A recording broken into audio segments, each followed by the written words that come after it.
friends, Dr. Lori here, and a season is changing, and maybe so's yours.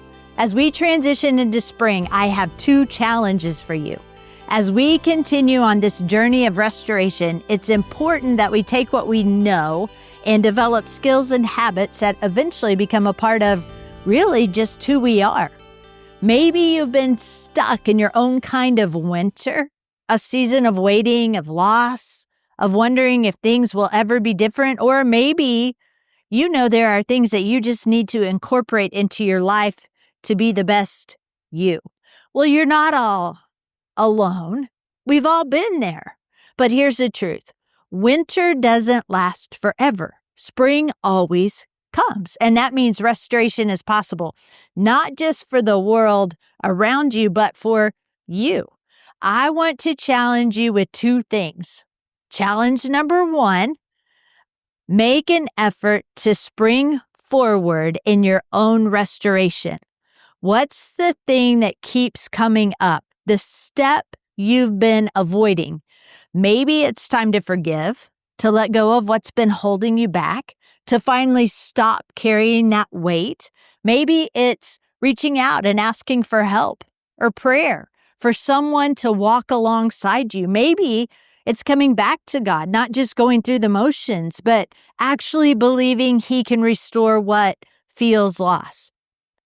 Or maybe it's time to stop saying one day and start today.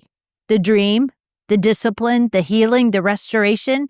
What if this is a season where you stop waiting for change and you step into it? Okay, challenge number two.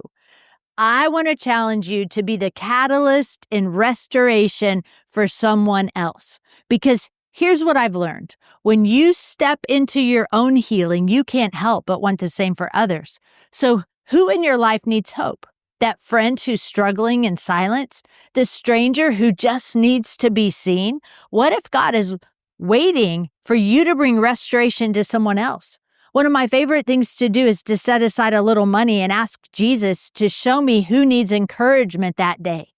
It's never random. It's always divine. The waiter at the restaurant, the woman in the grocery store, the person who looks like they've just had a really long day.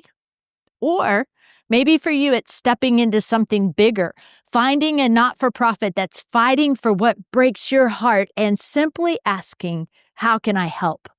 And here's the wild part. It doesn't just change them, it changes you. At No Boundaries International, we believe in a God with no lids, no limits, and no rules, and what He will do in us and through us. You were made for more. And this season, right now, it is time for you to step into that. Imagine what could happen by summer if we all start today. Imagine the healing, the breakthroughs, the transformations in you and the people around you. God is moving. The question is, will you move with Him? Let's spring into action together.